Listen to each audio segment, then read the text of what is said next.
오늘 마태복음 24장 37절부터 51절까지 말씀을 같이 읽었습니다. 마태복음 24장 37절부터 51절까지 말씀, 여기 보니까 노아의 때가 나오는데, 노아의 때에는 먹고 마시고 시집가고 장가가고 이렇게 나와 있습니다. 그러니까 여기는 우리 사는 생활을 얘기하는 거죠. 우리 사는 생활이 다 먹고 마시는 거고, 그리고 또 시집가고 장가가는 것이니까 혼인잔치죠. 혼인잔치, 잔치한다, 이제 그런 우리 삶이 이런 것이다, 이런 건데, 우리가 이게 혼인잔치라 하고, 그리고 먹고 마시고, 그러니까 먹고 마시고 결혼하고, 그러니까 혼인잔치죠, 그죠? 먹고 마시고 결혼하니까. 여자가 결혼하는 건 시집이라고 그러고, 남자 결혼하는 건 장가라고 그러니까 결혼식이고, 그리고 먹고 마시고 하니까 혼인잔치죠. 혼인잔치는 즐겁죠, 그죠? 즐겁죠. 그러니까 노아 시대 때도 역시 그렇게 살았다는 게 똑같다는 거죠. 지금 우리의 생활과 똑같다는 얘기인데, 즐거운 생활이라. 즐거운 생활에 우리가 즐거워하는 게 마땅하죠. 그렇죠? 즐거운 날에 우리가 즐거웠게 하는 게 마땅한 거죠. 즐거운 날 슬프면 되겠어요? 그렇지 않죠. 그러니까 즐거운 날은 즐겁게 하는 게 마땅한 거죠. 근데 노아의 때와 같이, 노아의 때는 이제 왜 노아의 때를 여기다 집어넣었어요? 마태복음 24장에 집어넣냐면, 이 노아의 때라고 하는 건 멸망과 구원이, 심판과 구원이 같이 나오기 때문에 그런 거예요. 그래서 요 동시에 일어나는 이 두 날을 우리가 두 개로 나누어서는 안 된다, 이제 그렇게 이야기하려고 나온 얘기니까, 멸망이 있어야, 심판이라는 멸망이 있어야 구원이 있는 것이다, 이렇게 두 가지를 같이 나오는 얘기예요. 그러다 보니까 이제 두 사람씩 이렇게 나오는 거죠. 그래서 밭에서 일하는 사람도 두 사람, 맷돌질하는 것도 두 여자, 그리고 이제 도둑이 밤에 오는데 이제 잠자는 자와 깨어 있는 자, 이렇게 두 개로 나누어져 있고요. 그리고 종도 충성된 종이 있고 미련한 종이 있고, 이렇게 나와 있죠. 그러니까 다 두 개씩 이렇게 나누어서 하는 얘기입니다. 그래서 하나님의 성품이라고 하는 건 몇 가지로 되어 있다고 그래요? 두 가지로 되어 있습니다. 하나님의 성품은 두 가지예요. 그러니까 어떻게 두 가지로 되어 있냐면, 선악과와 생명나무로 이렇게 되어 있다, 이런 얘기 했죠. 그러니까 두 가지로 되어 있는데, 하나는 거룩이고 하나는 사랑입니다. 그러니까 하나님의 성품 자체는 하나는 거룩하시고 하나는 사랑이 넘치신 하나님이다, 이렇게 보는 거죠. 그래서 성경도 구약과 신약으로 이렇게 되어 있는 거예요. 그래서 구약 성경을 보면 다소 무서운 것들이 많은데, 그게 바로 거룩한 하나님이시기 때문에 그렇습니다. 거룩한 하나님은 공의로워야 되고 정의로워야 되고 진실해야 되고 정직해야 되고 참돼야 되는 거죠. 그러니까 그런 하나님이 우리에게 영으로 오셔서 함께 하시겠다라고 하는 것이 이제 성령님이십니다. 그래서 진리의 성령, 거룩한 영, 이래서 성령, 이렇게 되는 거죠. 그게 이제 신약에 나오는 하나님의 사랑이라고 하는 겁니다. 그러니까 하나님의 정확하게 우리를 구분하는 것이 있는 그 율법에, 하나님이 율법을 마치고 율법을 완성해서 하나님의 성령으로 우리에게 오시는 것을 신약이라 그렇게 말을 합니다. 그러니까 구약과 신약 이렇게 나누어져 있죠. 그래서 마치 구약을 선악과 나무처럼 생각한다면 신약을 생명나무처럼 생각을 하는, 그러니까 하나님의 성품이 이렇게 거룩하신 하나님, 사랑의 하나님, 이렇게 나누어질 수 있고요. 공의로우시고 정직하시고 심판하시는 하나님, 구약에. 그러면 신약에서는 우리에게 은혜를 베푸시고 용서하시고 사랑하시고 구원하시는 하나님, 이렇게 나누어질 수가 있다, 이렇게 여러분에게 설명을 한 적이 있습니다. 이렇게 나누어져서 이렇게 성경을 이렇게 두 가지로 이렇게 보는 것을 이렇게 두 개로 나누어져 있다. 근데 요거를 하나를 완성하게 되면, 그러면 하나만 남게 되죠. 그래서 하나만 남으면 그걸 생명나무라 이렇게 얘기하는 것이 됩니다. 그러니까 둘을 하나로 보는 거, 이게 복음이라 그렇게 얘기했죠. 그래서 저녁과 아침이라는 게 있습니다. 어둠과 빛이라는 게 있어요. 이것은 창세기 1장부터 처음부터 우리에게 설명하고 있는 내용들이죠. 그러니까 저녁이 되며 아침이 되는 이것을 하나의 날이다 라고 얘기했고, 어둠이 빛으로 된다, 이렇게 어둠 가운데 있을 때 빛이 와서 그 날을 밝히는 날을 첫째 날이다, 이렇게 얘기했어요. 그러니까 저녁이 되며 아침이 되는 이것을 하나의 날이다 하는 얘기입니다. 그러니까 둘을 하나로, 두 개가 하나가 되었다, 이런 말이죠. 우리가 이제 애굽에 사는 사람이 있고 광야에 사는 사람이 있고 가나안 땅에 사는 사람이 있다, 이렇게 얘기했어요. 그럼 애굽에 사는 사람은 어떤 사람이냐면 자기가 자기를 위해서 사는 사람이에요. 그게 이제 애굽에 사는 사람이죠. 그러니까 뭐 자기가 자기 양심이 없어서 그런 게 아니라 자기 양심적으로 그냥 사는 거예요. 근데 뭔가 이제 이렇게 하나님께 부르짖는 괴로운 이런 사람들이에요. 왜 그러냐면 말씀을 좀 이렇게 말씀대로 내가 살고 싶고 뭔가 이렇게 하나님 내가 찾고 싶고 막 이런 사람들이에요. 그러니까 애굽에 있는데 그런 사람들이란 말이에요. 그래서 괴로운 거죠. 그래서 부르짖고 이럴 때 하나님이 그 사람들을 불러서 광야로 데리고 나오는 거예요. 이게 애굽의 삶이라는 건 완전히 광야의 삶과 달라요. 광야의 삶은 나를 완전히 벗겨낸 겁니다. 애굽에 있는 나를 벗겨내서 바로가 더 이상 쫓아오지 못하도록. 그러니까 바로 왕이 누구냐면 바로 왕이 나라고 그랬죠. 바로 나 왕이란 말이에요. 내가 왕이다. 그래서 내가 왕이다 하고 태어난 거예요. 내가 왕이다 하면서 다 태어난 거예요. 두 주먹 불끈 쥐고, 예? 다 태어난 게 그게 이제 바로 왕이에요. 그러니까 바로 왕이 나예요. 이제 이게 쉽게 얘기해서 그렇다 이 말이에요. 바로 왕이 난데 그 바로 왕이 더 이상 나를 쫓아오지 못하도록 구분해내는 장소가 바로 광야입니다. 광야는 바로 왕이 쫓아오지를 못하고 하나님이 드디어 나의 왕이 되시기를 원하신다 하는 그런 이제 그 말씀, 그게 광야예요. 그러니까 하나님이 드디어 나의 왕이 되시려고 한다. 그래서 바로 왕으로 내가 태어났는데 애굽에서, 근데 나를 벗겨내려고 이렇게 나를 빼내는데 홍해 바다를 건너게 되죠. 홍해 바다를 건너는 것은 내가 이제 물침례를 받는 거죠. 물침례를 받아서 죽음을 경험하는 겁니다. 그래서 한번 이제 꺾여 나오는 겁니다. 그러니까 내가 왕이었었는데 애굽에서, 그래서 내 뜻대로 살았어요. 내 마음대로 살았고 내가 원하는 대로 살았고, 그런데 거기에서 벗어나는 겁니다. 이제 물침례를 통해서 벗어나는 거예요. 그래서 광야에 왔어요. 광야에 왔더니 하나님만 바라볼 수밖에 없어요. 왜냐하면 하나님께서 만나를 주셔야지만이 살 수 있고, 거기는 자기가 일하는 곳이 아니고 늘 하나님이 일하시는 곳입니다. 그러니까 하나님만 일하시고 내가 일하는 곳이 아니니까 하나님만 일하시고, 그래서 하나님이 섬겨주시고 하나님이 먹여주시고 하나님이 다 해주시는 거예요. 그러니까 자기가 할 일이 없는 거예요.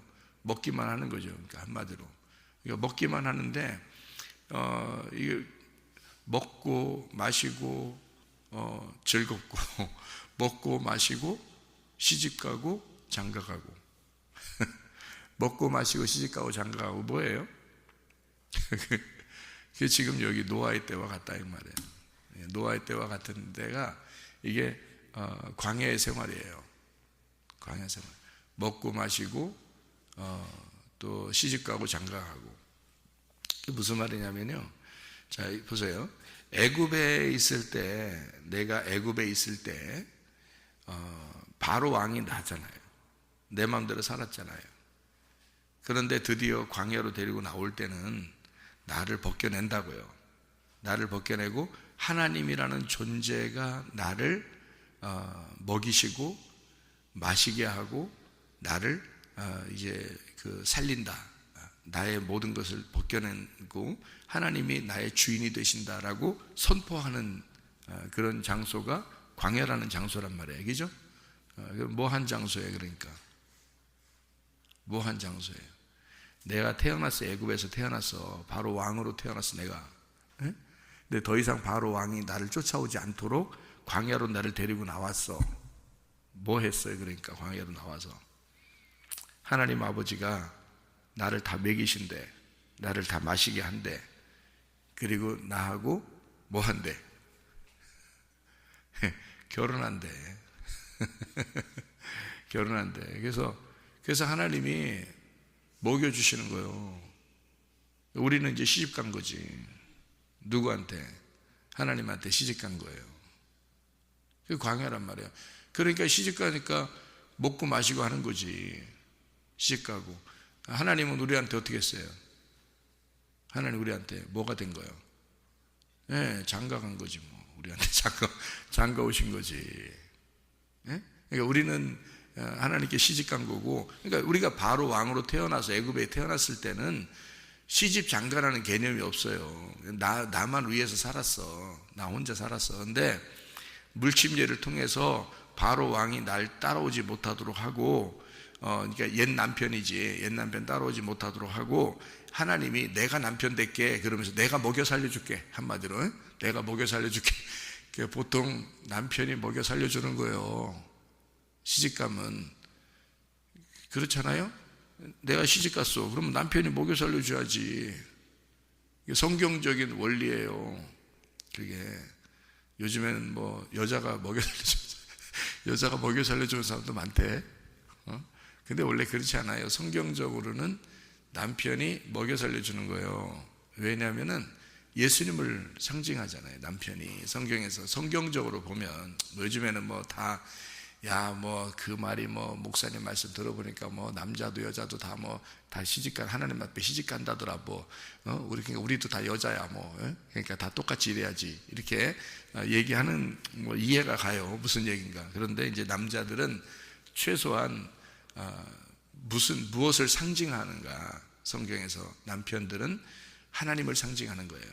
그렇기 때문에 여자를 책임지려고 해야 되는 거예요. 그래야 장가를 가는 거예요. 책임지려고 하지 않으면 여자한테 일 시키려고 그러면 뭐하러 장가가요? 뭐하러? 여자 데려와서 뭘 일 시키려고 장가를 가고 있어요. 말이 안 되잖아요.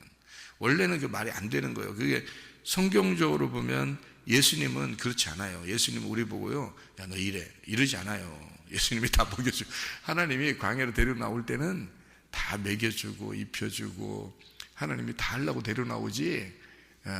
광야에서 니네 좀 해라, 노력해라, 수고해라 이렇게 안 해요. 다 먹여주십니다. 입혀주시고 마시게 하고, 내가 너의 남편이야. 그러니까 옛 남편이 누구냐면 바로 왕이 옛 남편이잖아요. 그 바로 왕이 옛 남편이 그게 누구야? 나라고 했잖아.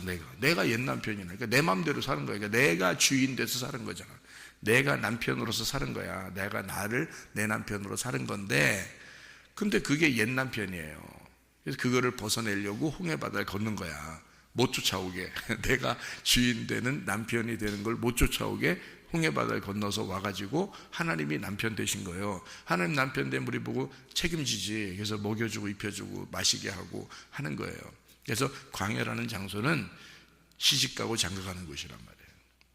시집가고 장가가는. 여기서 이제 여기서 한 번 더 침례를 받죠.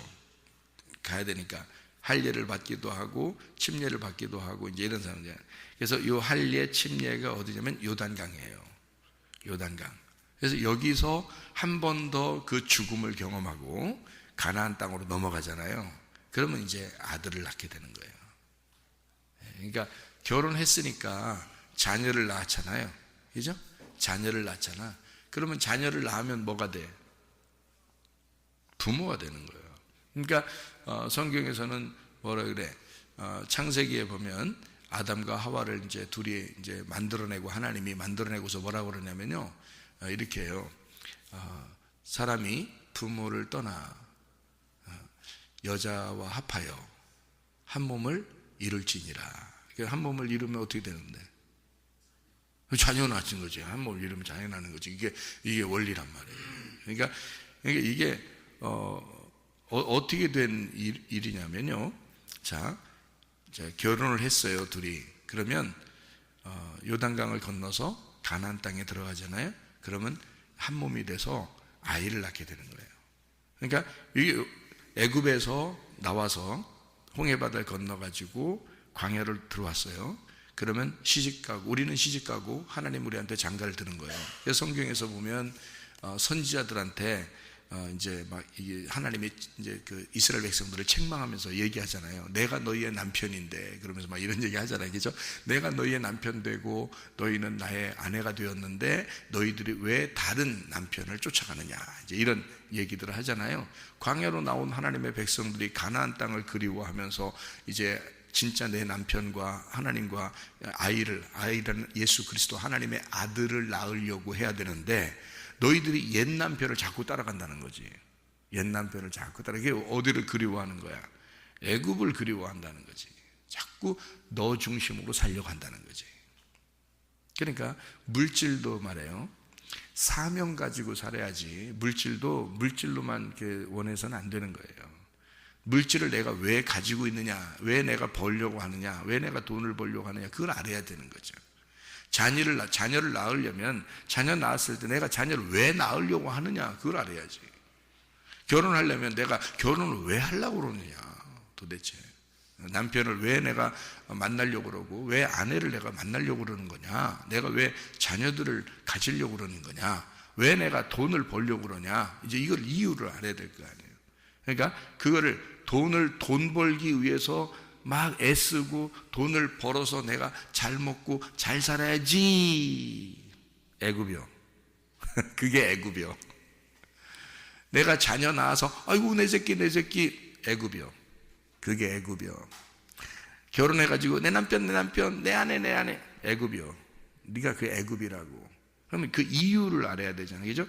왜 이거를 내가 결혼하며 내가 왜 돈을 벌어야 하며 내가 왜 자식을 낳아야 되냐, 이거를 아는 장소가 광야란 말이에요. 그 아는 장소가 광야인데 광야는 뭐 하라고요? 바로 나라는 왕을 떨쳐버리고 광야로 나와서 누가 왕이라는 사실을, 하나님이 나의 왕이라는 사실을, 하나님이 나의 신랑이라는 사실을, 하나님이 나의 주인이라는 사실을 인정하는 것이 광야란 말이에요. 그러니까 어떻게 돼? 나에게 물질을 준 것도 하나님 것이구나, 내게 자녀를 준 것도 하나님 것이구나, 네, 내게 남편을 주신 것도 내게 아내를 주신 것도 하나님이 주신 거구나. 그래서 물질 속에 하나님이 들어가는 거예요. 거기서 물질 속에 하나님이 들어가니까 물질과 하나님이 두 개가 나누어져서 물질신, 하나님신 이렇게 두 개로 나누어져요? 아니면 두 개가 합쳐져요? 두 개가 합쳐지는 거지. 그래서 물질신이 따로 있는 게 아니라 하나님이 그 내 물질 속에 들어가 있는 거지. 그러니 이 물질이 함부로 쓰지 못하지. 그러죠? 내게 아니지. 자, 자녀는 내 자녀로서 막 이렇게 내 자녀 하는데 하나님도 자기가 얘들이 내 자녀인데 라고 하고 싶단 말이에요. 그러니까 하나님의 자녀냐 내 자녀냐, 요게 두 개가 구분되면 이건 애굽에서 하는 거야. 두 개로 구분되면. 그러니까 물질도 내 거냐 내가 내 마음대로 벌어서 쓰는 거냐라고 되면 그 신이 되는 거예요, 그게. 그러니까 그 두 개로 구분되니까 그 애굽인 거예요, 그게. 근데 광야로 나오면 어떻게 돼? 하나님이 다 주셔야 돼. 하나님 물질도 주셔야 되고, 하나님이 결혼하시고, 하나님이 우리에게 그 주시는 섬김 먹고 마시게 하는 것도 하나님이 하시는 거예요. 그러니까 이 모든 거를 다 하나님으로 해야 되니까 그걸 이제 알게 되는 장소가 광야인 거예요. 그래서 광야 생활을 해야 되는 거예요, 여러분. 자꾸 광야 생활 하게 만들어 하나님은요. 그래서 광야 생활이 슬피 울며 이를 가는 생활이에요. 그게 슬피 울며 이를 가는 생활. 그걸 이제 성경에서 말하면 마태복음 11장 28절부터 30절까지 말씀에 수고하고 무거운 짐진 자들아 다 내게로 와라, 그렇게 하는 생활이에요. 그거를 알게 하는 생활이에요. 그러니까 수고하고 무거운 짐을 졌었구나, 내가 이거를 알게 하는 생활. 아, 내가 슬피 울며 이를 간다는 게 무엇이구나라는 걸 알게 하는 생활이 바로 광야 생활인 거예요. 자, 애굽에서 슬피 울며 이를 갈았어요. 그 사람들은 하나님을 아는 사람들이야. 그러니까 하나님한테 구하는 거지. 하나님, 내가 이렇게 살아서는 안 되는데 하면서 막 우는 거 아니에요. 그러니까 하나님이 모세를 보내는 거야. 그 사람에게 예수를 보내는 거야. 그래서 광야의 신랑이 모세인 거예요. 광야의 신랑이. 그래서 모세 떠나면 죽는 거야, 사람들은. 광야의 신랑이. 그러니까 그 광야의 신랑으로 누가 오셨냐면 예수님이 오신 거예요. 우리 신랑으로. 신약에서는. 지금은요, 말씀이신 성령님이에요. 그분이 우리 신랑으로 오신 거라고. 그러니까 제가 여러분에게 얘기하죠. 모세 따라가는 것도 우상숭배예요. 예수님 따라가는 것도 우상숭배예요.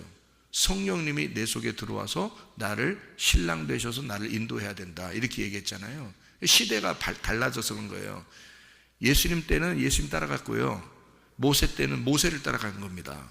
이해가 되겠어요? 구약은 모세를 따라간 거고 신약에서는 예수님을 따라가야 되는 거예요. 그리고 지금은요, 하나님의 성령이 우리에게 있어서 하나님의 성령이 우리를 남편으로서 인도한다고요. 그러니까 그거를 알게 하는 거는 어떤 사람만 알게 해. 수고하고 무거운 짐을 진 사람들만 그걸 알게 해서 광야로 나오게 된다고요. 그래서 광야는 수고하고 무거운 짐이 무엇인지를 알게 하는 장소, 슬피 울며 이를 가는 게 무엇인지를 알게 하는 장소, 그게 광야란 말이에요. 그래서 울부짖어. 나 하나님 살려주세요 라고 이제 애굽에서 울부짖는 사람들에게만 하나님이 구원자를 보내셔서 이거를 끌어낸다고요. 광야로 끌어내서 광야에서 살게 하는 거죠. 예수님이 우리의 주인 되시고 나의 남편 되시고 성령님이 나의 남편 되셔서 우리를 이제 인도하시려고 하는 거죠. 그러니까 그런 사람에게 쉬게 하고 안식을 주고 그러는 겁니다. 왜냐하면 내가 일하는 게 아니잖아요. 내가 일하는 데가 아니잖아요. 거기 광야가 하나님이 일하는 데잖아요. 그러니까 하나님이 일하시겠다는 거예요. 성령님이 일하시겠다는 거예요. 말씀 주시고 일하시겠다. 그러니까 거기에서 일하시는 거니까 우리는 쉬는 거죠. 그래서 쉬고 안식을 누리는 거란 말이에요. 자, 무슨 말인지 아시겠죠? 그러니까 애굽에 있는 우리들을 광야로 끌어냈어요. 그러면 홍해 바다를 건너서 죽음이라는 물침례를 통해서 죽음이라는 걸 경험하게 만들어요. 그래서 광야로 나오게 돼서 진짜 남편 되신 예수님을 알게 하고 만나게 되고 수고하고 무거운 짐진 자가 이제는 드디어 쉬는 게 무엇인지를 깨닫게 되는 거예요. 그러니까 슬피 울며 이를 가는 게 무엇인지를 깨닫게 되는 거예요.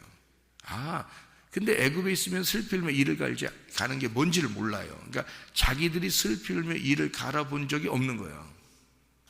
그러면은 그동안은 하나님이 나타나질 않아요. 슬피 울며 이를 갈 때 주님이 나타나는 거예요. 슬피 울며 이를 갈 때. 그래서 슬피 울며 이를 가는 자들이 나오는 거예요. 수고하고 무거운 짐진 자들이 나오는 거예요. 그래야 주님이 나오시는 거죠. 그런 사람에게 주님이 신랑으로 만나주시는 거죠. 그러니까 내 짐을 벗겨주려고 하는 거지. 내 죄짐을 벗겨주려고 그러는 거예요. 내 율법을 벗겨주려고 하는 거예요. 그래서 오신 분이 남편이시니까.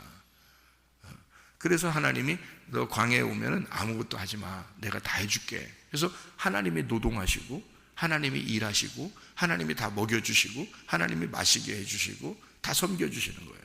광야에서. 그런 이제 거기서 요단강을 건너가죠. 요단강을 건너가면 이게 성령 침례를 받는 거예요. 성령 침례를 받아서 가나안 땅에 들어가는 거거든요. 그러면 하나님의 그 성령이 나의 남편이 되셔서 성령의 아들을 낳게 되는 거죠. 그게 가나안 땅이라고요. 그게 이제 말씀을 낳는 것입니다. 진리의 말씀을 내 속에서 잉태하고 낳는 거란 말이에요. 그럼 뭐가 되겠어요? 그러면 자, 아기로 태어난 자예요? 결혼한 자예요? 아버지가 된 자예요? 아버지가 된 자예요. 그게 가나안 땅이란 말이에요. 그러니까 가나안 땅에 가면 부모가 되는 거란 말이에요. 무슨 말인지 알겠어요? 자, 처음에 태어나죠, 아기가. 그죠? 태어나요. 애굽에서 태어나요. 광야에 오면 뭐 한다고 했어요? 광야에 오면 결혼한다고 그랬죠? 신랑 대신 예수님 만난다고 그랬죠? 결혼한다고. 하나님이 나의 남편 되시면 안다 그랬죠? 그 다음에 요단강 건너 성령 침례 받고 가나안 땅에 들어가면 거기서 뭐 해야 돼? 내 땅에다가 씨를 심게 하고 그리고 거기서 농사를 짓게 해서 먹게 하죠. 그죠? 그게 뭐야? 열매라는 아들을 낳게 된다 그 말이에요. 거기서. 그래서 가나안 땅에서 아들을 낳아야 그 아들이 땅을 차지하는 거예요. 그죠? 내 마음을 차지하시는 분, 그 아들이, 그 말씀이 나를 차지해야 돼. 내 마음을. 그래서 내 마음의 주인이 되고 내 마음의 내 마음에 그 아들이 돼서, 하나님의 아들이 돼서 나를 지도하고 인도하시는 거죠. 가나안 땅에서 내 땅을 차지하는 거란 말이에요. 통치하시고 다스리시고 차지한다 그 말이에요. 가나안 땅에서. 그러면 거기서 내가 광야에서 결혼하고 가나안 땅에 들어가서 아들을 낳았으니까 가나안 땅 들어가면 뭐가 된 거냐면 부모가 된 거란 말이에요. 그러니까 애굽에서는 애기고요. 애기, 어린아이 애기고 애기로 태어났어요. 그 다음에 광야에 가면 청년. 결혼하는 거니까 청년들이 결혼해야지. 나이 다 먹어서 결혼하고 그러지 말고 젊을 때 결혼해야 돼. 결혼해. 너무 어릴 때 결혼하지도 말고 딱 나이가 딱 들을 때 결혼해야 돼. 근데 말이에요. 그런데 말입니다. 이게 그런데 말입니다. 성경을 보니까 이삭이 결혼한 나이가 있더라고. 이삭이 몇 살에 결혼했어요? 이삭이 40살에 결혼했어요. 내가 가만히 성경을 이렇게 가만히 보고 나를 돌아보고 이렇게 보니까 말이에요. 딱 철 드는 시간이 그 40세쯤 되더라고. 철 드는 때가 한 40살쯤 되는 것 같더라고. 예.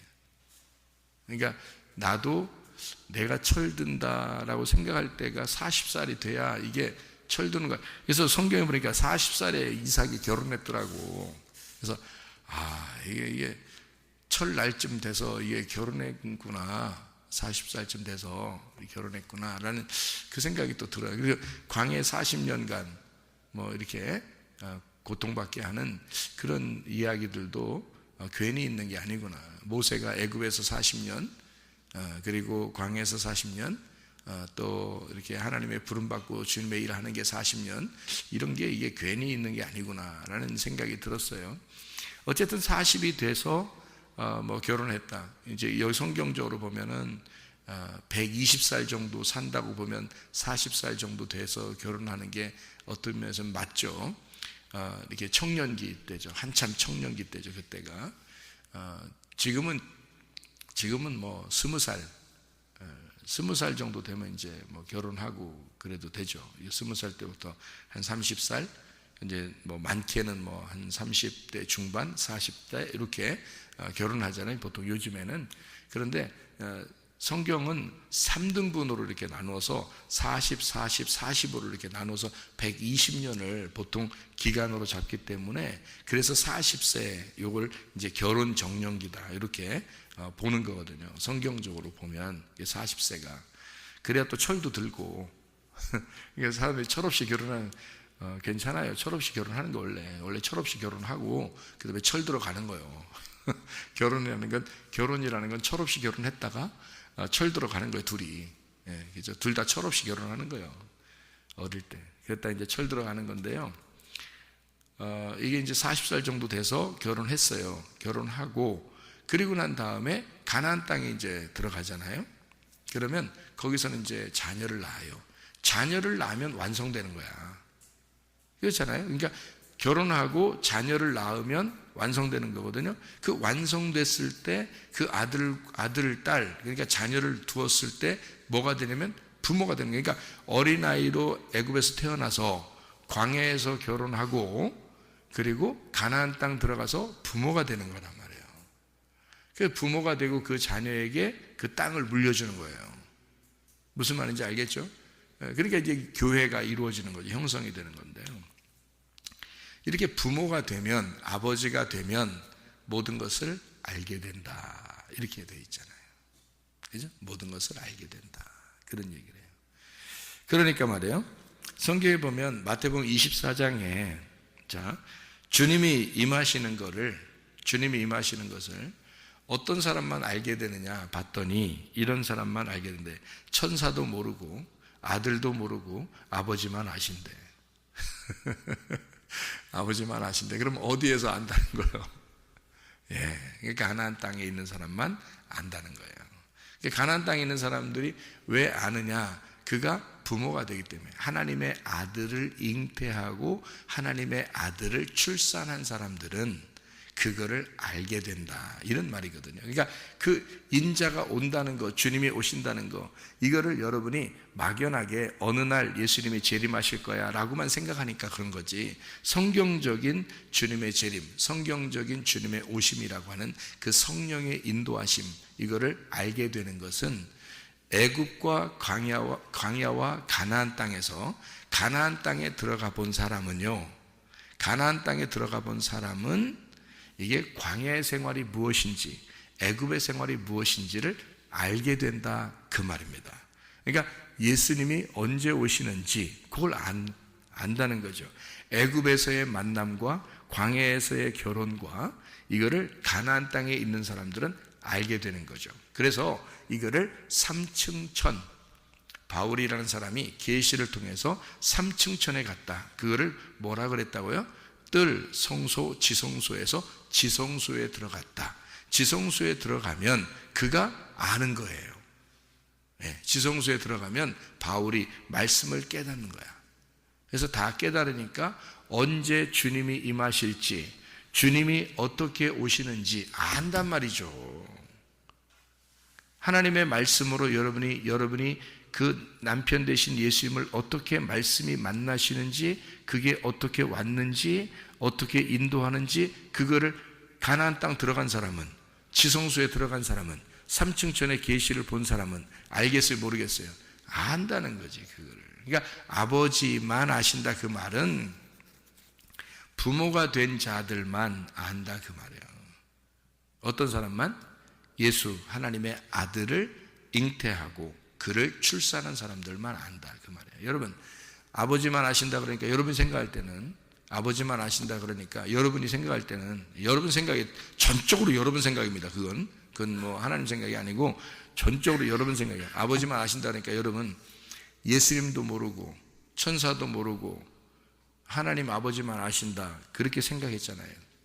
전적으로 여러분 생각이야. 그건 하나님 생각이 아니에요.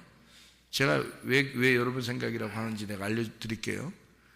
자, 예수님이 그렇게 아들들도 모르고 천사들도 모르고 아들이 모르겠어? 생각을 해봐요. 예수님이 하나님의 아들이면 하나님의 아들 예수님이 모르겠냐고. 진짜로, 진짜 예수님이 나 몰라, 나 진짜 아버지만 아셔, 그러면 진짜 예수님 모른단 말이야? 여러분, 예수님이 하나님인데, 성경에서 예수님이 하나님이라며, 예? 예수님이 하나님이라며 그 말은 또 뭐예요? 그럼 예수님이 하나님이라며 그럼 몰라? 바보요? 예? 아니 여러분이 그렇게 바보냐고, 못 알아듣겠냐고 이 성경을.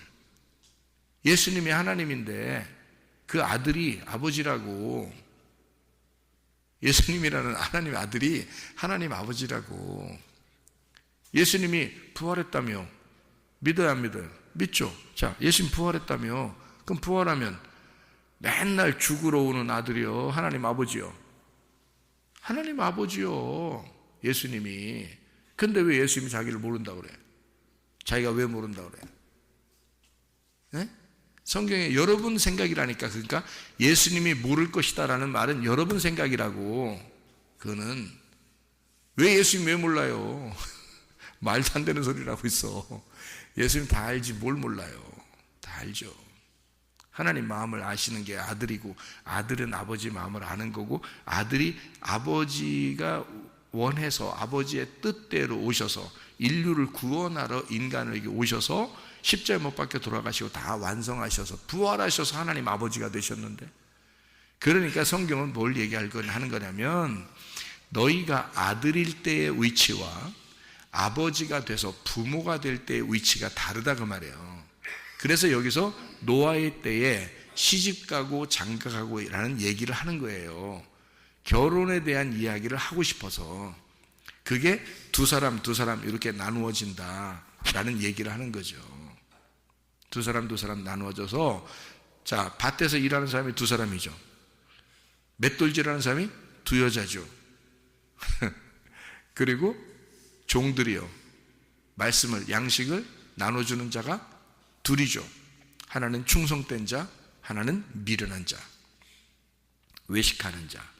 그렇죠?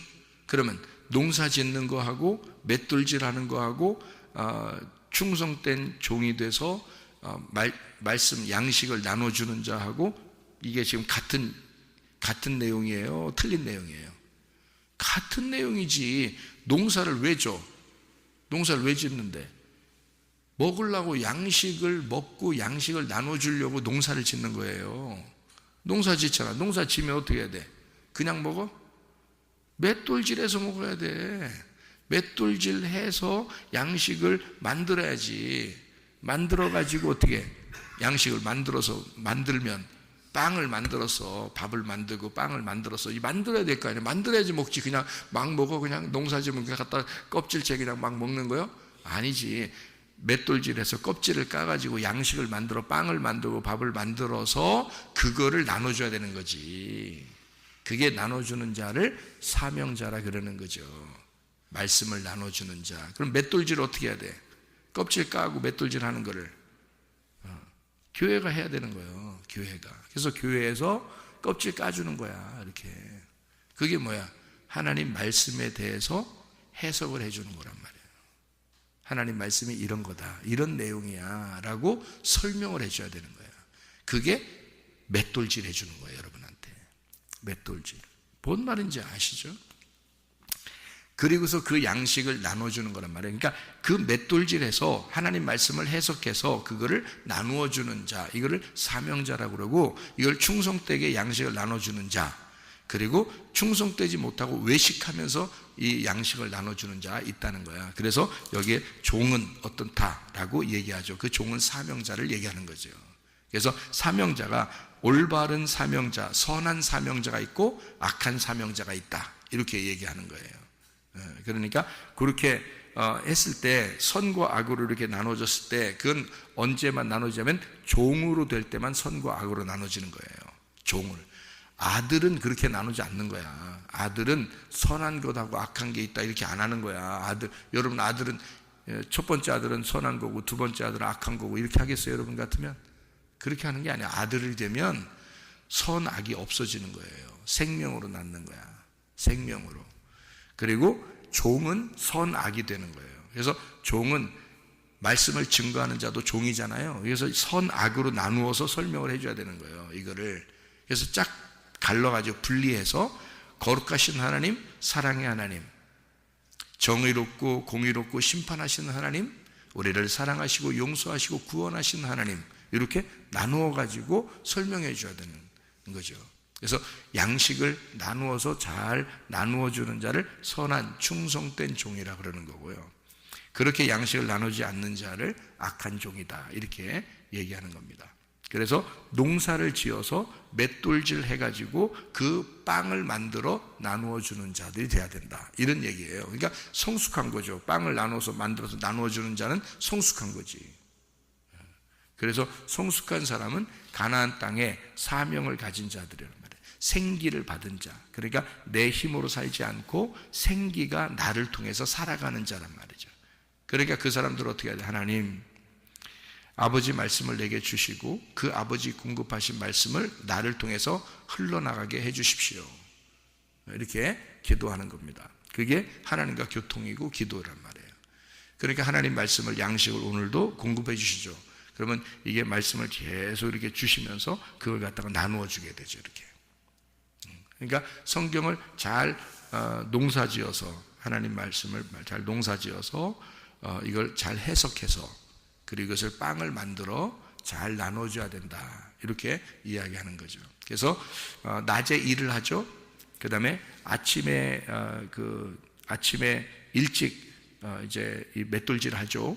그리고 밤에 도둑놈이 오는데 자는 자와 깨어 있는 자가 있다는 거죠. 이렇게 두 개씩 다 나누어져 놓은 거예요, 성경에. 그래서 자는 자 되지 말고 깨어 있어 도둑이 너희 집을 뚫지 못하도록 해라, 그렇게 하는 거죠. 그러니까 이 속에 뭐가 들어오지 않도록 하는 거예요? 내 마음 속에 뭐가 들어오지 않도록, 내 집 안에 뭐가 들어오지 않도록, 도둑이 들어오지 않도록 했으니까 그 도둑이, 그러니까 뭐라고? 악령이 들어오지 못하도록. 그러니까 하나님의 성령이 들어오도록 하란 말이야. 그럼 악령이 뭐야? 더러운 영. 더러운 영이 뭐예요? 더러운 말씀이 그러니까 뭐예요? 거짓말. 거짓 말씀이 뭐야? 진리의 말씀에 반대말, 이것이 들어오서는 안 된다는 뜻이야. 그래서 성령이 들어오게 해라. 성령이 들어오는 것은 너의 남편이고 그 말씀은 진리의 말씀, 거룩한 말씀이야. 그래서 네 속에 음란한 말씀, 더러운 말씀, 거짓된 말씀이 들어오지 않도록 해라. 네 속에 진리의 말씀이 오도록 해라. 주인만, 내 주인만 오도록 해라. 나의 주인이 말씀이 돼서 오도록 해라. 도둑놈이 와서는 안 된다. 그것을 네가 깨어 있어서 그것을 경계해야 된다. 그런 말이죠. 그래서 우리 속에 거짓된 말씀이 오지 않도록 진리의 말씀이 오도록 해야 된다. 자, 노아의 때와 같은 이 시대에 여러분 어떻게 우리가 살겠어요? 다 시집가고 장가가고 먹고 마시고 하는 이 때에 여러분 마음속에 더러운 말씀이 들어가지 않도록 진리의 말씀이 들어가도록 깨끗한 말씀, 순수한 말씀, 거룩한 말씀, 진리의 말씀, 참된 말씀, 하나님 아버지의 말씀만, 예수 그리스도 그 신랑 되신 말씀만 우리 속에 들어와서 살도록 하셔야 된다 그 말입니다. 오늘도 그 주님과 동행하다가 주님 만나시기를 바랍니다. 아멘. 기도하겠습니다. 내 속에 내가 너무도 많아서 당신을 쉴 곳 없네. 내 속에 헛된 바램들로 당신을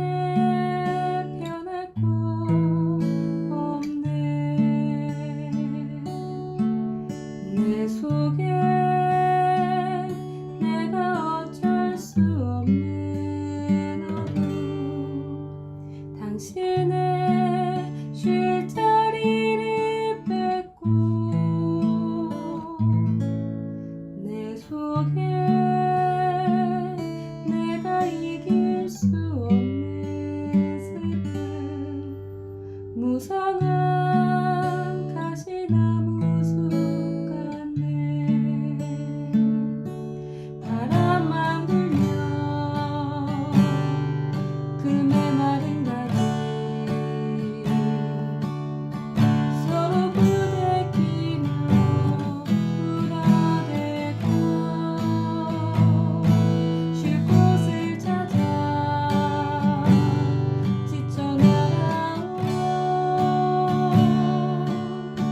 어리새 들고 가시에 지며 날아가고 바람만 불면 외롭고 또 괴로워 슬픈 노래를 부르던 날이 많았는데 내 속에 내가 너무도 많아서 당신